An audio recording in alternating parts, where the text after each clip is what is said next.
வணக்கம். இன்னைக்கு பதிவுக்கான கேள்வி எங்க இருந்ததுன்னா ஜே அட்வான்ஸ் 2022 கிராவிடேஷன் அப்படிங்கிற அந்த பிசிக்ஸ் சாப்டர்ல இருந்தா two spherical stars A and B have densities rho A and rho B respectively. A and B have the same radius, let's say R, okay, and their masses MA and MB are related by this equation. Due to an interaction process, star A loses some of its mass so that its radius is halved while its spherical shape is retained and its density remains rho A, okay. The entire mass lost by A is deposited as a thick spherical shell on B with the density of the shell being rho A. If VA and VB are the escape velocities from A and B after the interaction process, the ratio of VB by VA is equal to under root of 10n divided by 15 to the power of 1 by 3. Okay, va?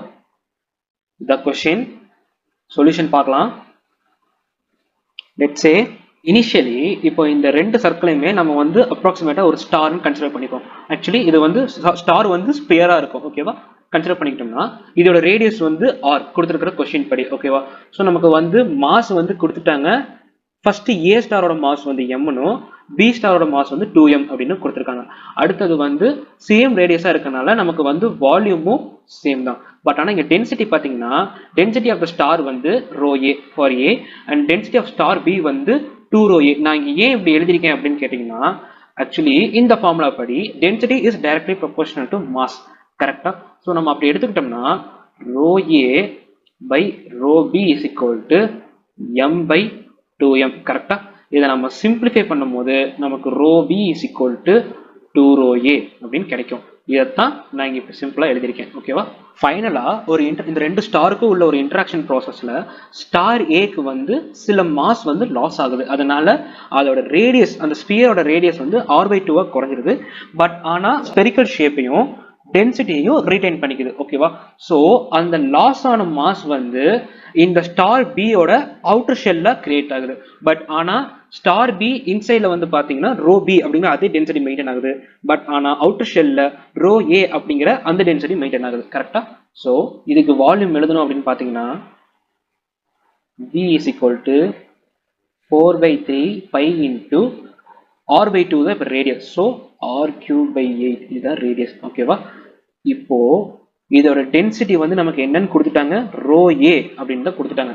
Density வந்து retain ஆகுது அப்படின்னு கொஸ்டின்ல கொடுத்துருக்காங்க, ஓகேவா? நான் என்ன பண்றேன், mass is equal to volume into density, கரெக்டா? ஸோ புது மாஸ் நான் கண்டுபிடிக்கிறதுக்கு என்ன பண்றேன், volume 4/3 pi r³/8 into rho A. நமக்கு அந்த டென்சிட்டி அப்படியே எழுதிட்டோம். இப்போ இனிஷியலி நம்ம பார்த்தோம் அப்படின்னா அதே சேம் ஃபார்முலா யூஸ் பண்ணோம்னா mass is equal to volume into density, கரெக்டா? ஜென்ரலா 4/3 pi r³ into rho A equal to initial mass, கரெக்டா? இப்போ பாத்தீங்கன்னா 4/3 pi r³ இன்டு ரோ ஏ. இந்த டேர்மை மட்டும் நான் எப்படி எழுதலாம், m அப்படின்னு எழுதிக்கலாம், கரெக்டா? அப்ப நியூ மாஸ் வந்து நமக்கு என்னன்னா initial mass divided by 8. With the help of this நம்ம வந்து ஃபைனல் மாஸோட வேல்யூ கண்டுபிடிச்சாச்சு, ஓகேவா? இப்போ அதே மாதிரியே ஸ்டார் பிக்கு போனோம் அப்படின்னா நமக்கு இங்க என்ன கேட்டிருக்காங்க, எஸ்கேப் வெலாசிட்டி ரேஷியோ தான் கேட்டிருக்காங்க, ஓகேவா? ஸோ இது வந்து ரோ பி அண்ட் இது வந்து ரோ ஏ. நமக்கு எஸ்கேப் வெலாசிட்டி ரேஷியோ தெரியறதுக்கு நமக்கு இந்த ஆர் டேஷோட வேல்யூ கட்டாயம் தெரிஞ்சிருக்கணும், கரெக்டா? ஸோ நம்ம என்ன பண்றோம்னா conservation of mass concept use பண்ண போறேன். Mass lost by star A equal to mass gained by star B, கரெக்டா? நாம இப்போ இந்த ஸ்டார் இன்டராக்ஷன் ப்ராசஸ்ல ஸ்டார் ஏ வந்து ஒரு பர்டிகுலர் மாஸ் லாஸ் பண்ணுது, அப்போ ஸ்டார் பி வந்து அந்த மாஸை வந்து கெயின் பண்ணுது, ஓகேவா? இப்போ நம்ம மாஸ் லாஸ்ட் பை ஸ்டார் ஏ எப்படி கண்டுபிடிக்கலாம் அப்படின்னா நமக்கு வந்து நியூ மாஸ் என்ன கிடைச்சது, m/8, ஓகேவா? நமக்கு இனிஷியலா எவ்வளவு மாஸ் இருந்துச்சு, m இனிஷியல் என்னது m, ஓகேவா? சோ நமக்கு m/8 இருக்குது. இனிஷியலா m இருந்துச்சு, நமக்கு இப்போ m/8 தான் இருக்குது. அப்போ எவ்வளவு நமக்கு ஸ்டார் ஏல இருந்து லாஸ் ஆயிருக்கு அப்படின்னா let's do subtraction. So that m minus m/8 is equal to 7/8m, ஓகேவா? இப்போ mass lost by star A equal to 7/8 into m, கரெக்டா? இப்போ mass of the star A m/8, mass lost by star A வந்து 7/8m. ஏற்கனவே initial mass of star B என்னது, ஏற்கனவே 2m இருக்குது, ஓகேவா? இப்போ இந்த இடத்துல வந்து 7/8m நமக்கு வந்து கூடுதல் மாஸ் கிடைக்குது. அப்போ final mass of star B என்னவா இருக்கும், 2m plus 7/8m equal to 23 m by 8. கரெக்டா? இதுதான் final mass of star A, இதுதான் final mass of star B. கரெக்டா? இப்போ அந்த ரேடியஸ் r டேஷை கண்டுபிடிக்கிறதுக்கு நான் வந்து கன்சர்வேஷன் ஆஃப் வால்யூம் யூஸ் பண்ண போறேன். So gain of volume by star B equal to loss of volume by star A. இப்போ நம்ம gain of volume by star B கண்டுபிடிக்கணும். ஓகேவா? இதை நம்ம எப்படி கண்டுபிடிக்கலாம் அப்படின்னா, இப்போ நமக்கு ஃபைனலாக ஒரு வால்யூம் கிடைச்சிருக்குது. அது என்னது? 4/3 பை இன்டூ புது ரேடியஸ் என்னது? r dash the whole cube. ஓகேவா? இனிஷியலா நமக்கு ஒரு ரேடியஸ் இருந்திருக்கும். அது என்னது? 4/3 பை r cube. கரெக்டா? ஃபைனல் மைனஸ் இனிஷியல் நம்ம பண்ணோம் அப்படின்னா எவ்வளவு நமக்கு கெயின் ஆயிருக்குது அப்படிங்கறத கண்டுபிடிச்சிடலாம்.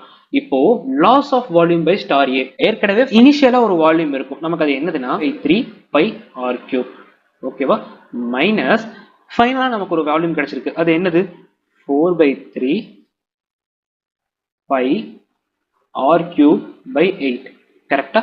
ஸோ நமக்கு இனிஷியல் வால்யூம் வந்து பார்த்தீங்கன்னா ஃபைனல் வால்யூமை விட அதிகமாக இருக்குது. ஸோ இனிஷியல் மைனஸ் ஃபைனல் நம்ம பண்ணோம் அப்படின்னா எவ்வளோ வால்யூம் ஸ்டார் A கிட்ட இருந்து லாஸ் ஆயிருக்குது அப்படிங்கிறத ஈஸியாக கண்டுபிடிச்சலாம். நல்லா புரிஞ்சுக்கோங்க. Gain of volume by star B, இதுக்கு நம்ம ஃபைனல் மைனஸ் இனிஷியல் பண்ணியிருக்கோம். Loss of volume by star Aக்கு வந்து நம்ம இனிஷியல் மைனஸ் ஃபைனல் பண்ணியிருக்கோம்.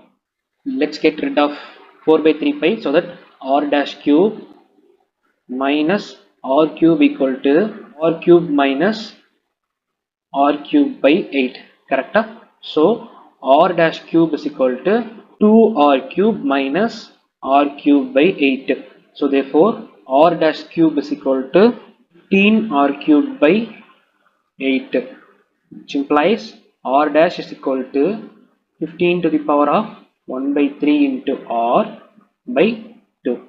இதுதான் r dash ஓட வேல்யூ. ஸோ நமக்கு r dash ஓட வேல்யூ வந்து 15 to the power of 1/3 into r divided by 2 அப்படின்னு கிடைச்சிருச்சு. இப்போ நாம இதை வச்சு எஸ்கேப் வெலாசிட்டி கண்டுபிடிக்கலாம். அதில் எஸ்கேப் வெலாசிட்டி ஆஃப் VB கண்டுபிடிச்சலாம். ஓகேவா?